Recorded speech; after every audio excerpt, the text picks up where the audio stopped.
नमस्कार, मैं पंकज कुमार। खबर माटी में आप सभी का स्वागत है। मजदूरों के लिए लड़े, पढ़ाई छोड़ आंदोलन में कूदे।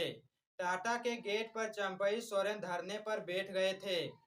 चंपई सोरेन ने झारखंड मुक्ति मोर्चा यानी जेएमएम के सभी पदों से इस्तीफा दे दिया है।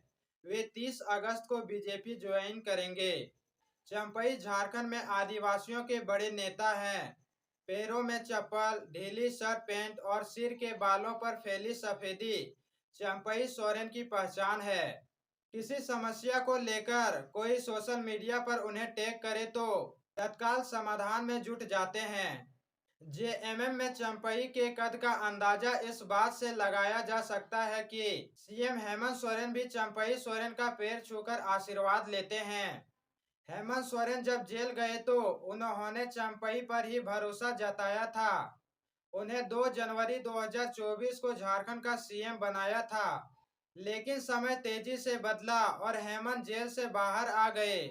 बाहर आते ही उन्होंने आनन फानन में चंपई सोरेन से कुर्सी छीन ली, खुद सीएम पद की शपथ ली। चंपई सोरेन 7 महीने तक मुख्यमंत्री रहे।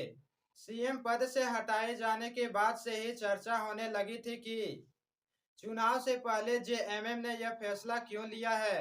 इस बीच चंपई की नाराजगी की खबर भी आती रही। चंपई सोरेन का जन्म सरायकेला खरसावां जिले के जिलिंगगौड़ा गांव में हुआ।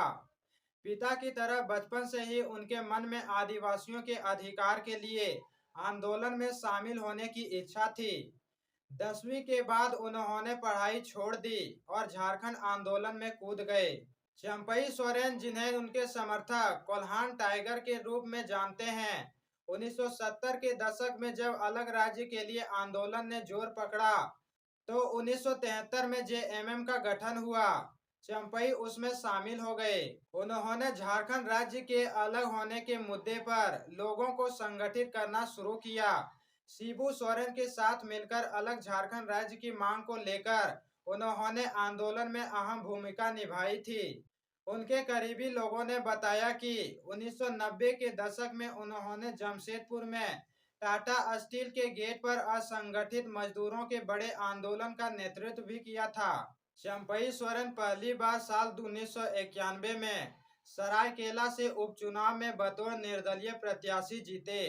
चंपई सोरेन ने सिंहभूम के तत्कालीन सांसद कृष्णा मरांडी की पत्नी मोती मरांडी को हराया था।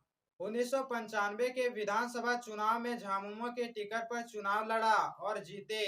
इस बार उन्होंने भाजपा के पंचू टुडू को हराया। 2000 के विधानसभा चुनाव में भाजपा लहर की वजह से अनंतराम टुडू से पहली बार हारे। 2005 में चंपई सोरेन ने एक बार फिर से भाजपा के लक्ष्मण टुडू को 880 वोट से हराकर जीत दर्ज की। 2009 के चुनाव में भी भाजपा के लक्ष्मण टुडू को 3200 वोट से हराकर जीते। 2014 के विधानसभा चुनाव में 1100 तथा 2019 के विधानसभा चुनाव में करीब 16,000 वोट से जीत दर्ज की है।